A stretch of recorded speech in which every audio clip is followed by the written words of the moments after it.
Indonesia. Saya Siti Nurul Musyarofa. Saya Melisa Putriananda. Saya Yuti Aryani. Saya Rini Puspitasari. Sebelum memulai presentasi, kami akan memperlihatkan yel-yel kami dulu.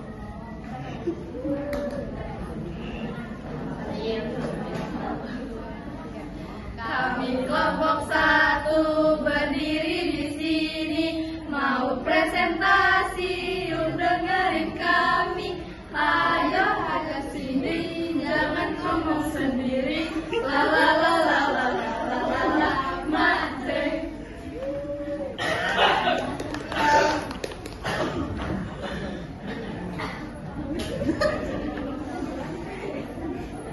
Kami akan memulai presentasinya, akan dimulai dengan Dewi Puspitasari. Baik, saya akan memulai dari pengertian G30 SPKI. Apakah kalian tahu apa itu G30 SPKI? Tahu. G30 SPKI atau bisa disebut dengan Gerakan 30 September. Ini adalah peristiwa berlatar belakang kudeta yang terjadi pada satu malam pada tanggal 30 September sampai 1 Oktober 1965. Peristiwa ini mengakibatkan gugurnya 6 jenderal militer dan 1 panglima pertama Indonesia. Dan jenazahnya dimasukkan ke dalam lubang sumur lama di area Lubang Buaya, Jakarta Timur. Baik, tokoh-tokohnya akan disebutkan oleh Ilya. Pemberontakan ini mengakibatkan gugurnya 6 nama jenderal dan 1 panglima. 6 jenderal tersebut terdiri atas Brigadir Jenderal Sutoyo Sumiharjo, Mayor Jenderal Mas Tito Dharma Haryono, Mayor Jenderal Siswando Parman, Letnan Jenderal Anumerta Ahmad Yani, Brigadir Jenderal Donald Ishak Panjaitan, Mayor Jenderal Raden Sueprakto, dan yang terakhir ada Dipa Nusantara Aidit. Baik, penamaan peristiwa ini memiliki beragam jenis.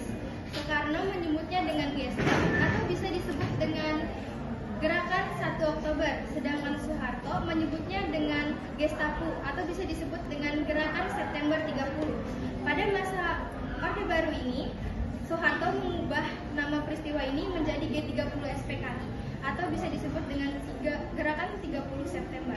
Selanjutnya, tujuan dari Gerakan G30 SPKI ini akan dijelaskan oleh Melisa. Dipersilakan. Apa tujuan dari G30 SPKI? Tujuan dari G30 SPKI adalah untuk menggulingkan Soekarno dari kepemerintahan dan mengubah negara Indonesia menjadi negara yang menerapkan sistem komunis. Kalian pasti bertanya-tanya, mengapa para PKI ingin menggulingkan Soekarno dari kepemerintahan? Alasannya adalah karena munculnya ketidakharmonisan ideologis komunisme yang diyakini oleh PKI dan nasionalisme yang dijalankan oleh pemerintah. Selanjutnya teman saya akan menjelaskan tentang faktor penyebab.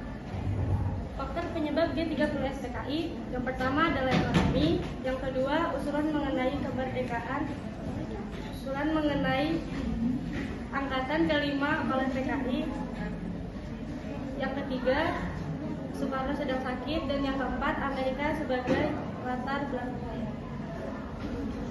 Selanjutnya teman saya akan menjelaskan tentang dampak terjadinya G30 SPKI. Setelah terjadinya G30 SPKI atau biasa disebut dengan Gerakan 30 September Partai Komunis Indonesia pada tahun 1965, ada beberapa dampak signifikan yang terjadi di Indonesia. Yang pertama ada perubahan politik, yang kedua ada pembersihan komunis, Yang ketiga ada reformasi sosial dan ekonomi. Yang keempat ada pendidikan sosial dan propaganda, serta keterbatasan kebebasan dan berpendapat.